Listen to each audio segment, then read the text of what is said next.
Welcome to my channel, The Realm, where I dive deep into the intricate world of Westeros.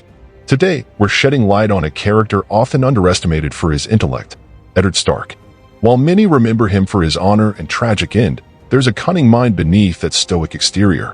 Join us as we unravel the strategic savvy and foresight of Winterfell's lord, proving that Ned Stark was indeed smarter than many believe. So let's get started. One of the many reasons fans believe that Ned was stupid was because he trusted Littlefinger. But here's the counter-argument to that. Ned at no point in the story actually truly trusted Littlefinger.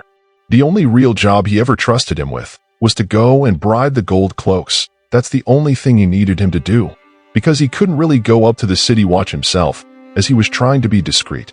And also, Ned had no intentions of bringing Baelish into his inner circle. He kinda had no choice but to rely on Littlefinger. Another reason why people believe he was stupid was because he didn't get his daughters out of the city before all hell broke loose. But here's the thing, he did have a plan to make sure they would go before he made his move. He was planning to put them on a ship and have them safely sail back to White Harbor, but Sansa went behind his back and betrayed his plans to Cersei. By doing so, she gave Cersei all the time she needed in order to place her men in exactly the right position, with one purpose: to slaughter the Stark household. Fans also believe that he didn't have a plan in general on how to deal with the whole situation, but he did. His plan was to find out the truth and bring it to Robert, and then to settle the situation in the way it needed to be settled, militarily. Which is why he wanted to prepare the North for war with the Lannisters, and that is why he gave Catelyn specific instructions for when she returned north. He told her to make sure that Moat Cailin was well manned, to see to it that White Harbor's defenses were prepared, and to keep watch over Theon Greyjoy. Of course, she did none of those things, but instead decided to kidnap Tyrion, which provoked Tywin to sack the Riverlands, and Jaime to attack Ned in the streets of King's Landing. This results in him getting his leg crushed, as well as the deaths of Jory Castle and his other two best soldiers. So now he's injured, unable to travel around, and surrounded by Lannisters. The entire situation causes Robert so much stress that he leaves to go hunting, and on top of that, when the Mountain and his men start attacking the Riverlands, he's forced to send out half of his remaining household guard and other potential allies like Beric Dondarrion and Toros to go and deal with the Mountain, pretty much leaving Ned without any real protection. Now, probably the main reason why people think Ned was stupid was because he confronted Cersei. But he did this because he wanted Cersei to run with her children so they would survive. During the rebellion against the Mad King, Tywin Lannister had murdered the Targaryen children and Robert had defended it. This shocked Ned quite a bit, and it even meant a falling out with Robert at the time. And when Robert tried to assassinate Daenerys, Ned once again had a falling out with him about it. This is a consistent part of Ned's character. He regrets what happened to the Targaryen children and did not want to ever let it happen again.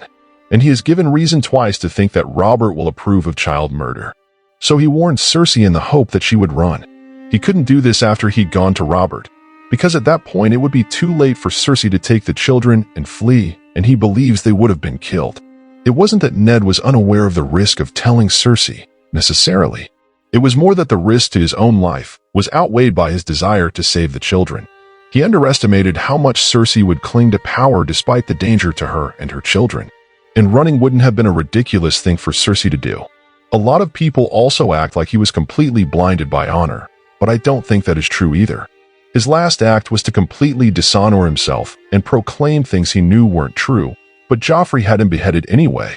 So to me, it's not necessarily that he was honorable to a fault, or that he was too trusting. I see it as him being a decent and honorable man in general.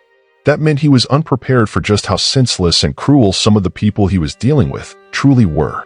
It wasn't that he trusted the Lannisters or thought Cersei was a good person deep down. He just thought at the very least she would be rational enough that she would realize how incredibly dangerous trying to stay in power would be for her and her children.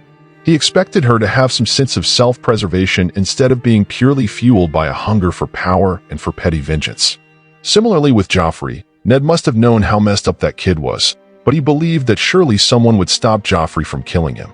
Because if they had any sense of long-term thinking, they would realize that killing Ned is not worth the obvious rebellion that would result from it, especially after he already confessed to his crime, and would be willing to work with him if it meant his family would be safe. There was very much a possible scenario where the War of the Five Kings only had 4 or 3 If the North didn't rebel, then maybe Balin might have stayed out of things too. So honestly, I feel like you could say Ned's mistake was not realizing just how stupid some of the other people he was dealing with really were.